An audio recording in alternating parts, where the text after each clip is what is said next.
Okay, this is April 10th, 4.1 competency-based assessment, which is where I was looking at literacy strategies. And basically they gave us a website that had 1 million strategies based on the age group. It was pretty cool, like you could sort it. And so I chose word maps because we have a lot of kiddos that are trying to build vocabulary. Yeah. And so actually I'm going to try to teach a lesson when the rest of the school's doing TCAP. So the word map it helps teach the flexibility of a word as opposed to just seeing it by itself. And then they try to integrate it. So I created a infographic because I've made a lot of presentations lately and I just wanted to do something different. Yeah. That makes sense. So here it is, and so this is what you do to teach it to someone is you start with the definition and it goes here, and I added pictures for our kiddos that don't necessarily understand all this.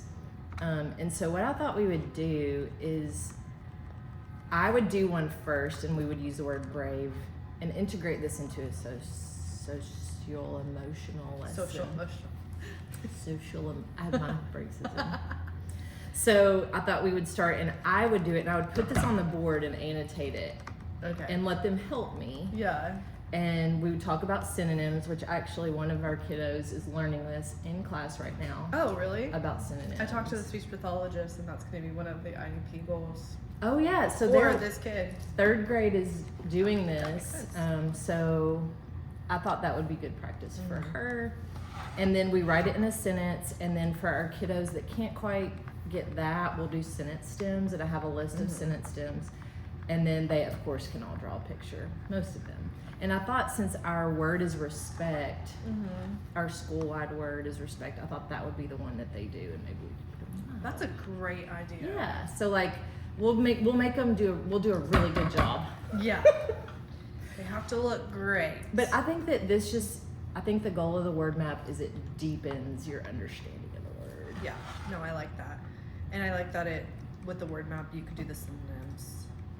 Because I feel like that's like a big thing for them. And then like, it's able to actually say, okay, this is what it means, and this is how it's gonna look when you draw the picture.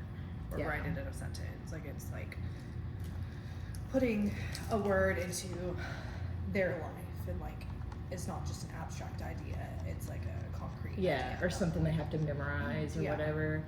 And just thinking also just about how different all of our kids are in here, it gives each of them a way to connect to it, because they're all not going to be able to connect to it in that way. And even just an idea, even like the kiddos that have like no handwriting skills right now, you can make little pictures, and they have to pick like the pictures of it. Yeah, I was thinking too, maybe we could look at that, like choose one of these 3 things. What does this mean? Which one of these pictures is showing respect or showing being brave? But this was my example one, brave. So like obviously didn't draw that, but Cute. But it's just a little thing. Canva's great. We love Canva now. We're like wearing it out. It's so good. So, but this, I'm getting faster at it too. Like this took me like no time. Good. And I think this just kind of addresses in our, domains of dispositions.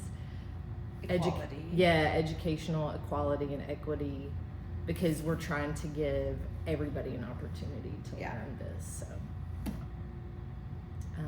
and this is kind of something that we don't do a whole lot of because it's a lot of gen ed, but I think we could integrate this I think we could, easily. So that's it for that one. Bye.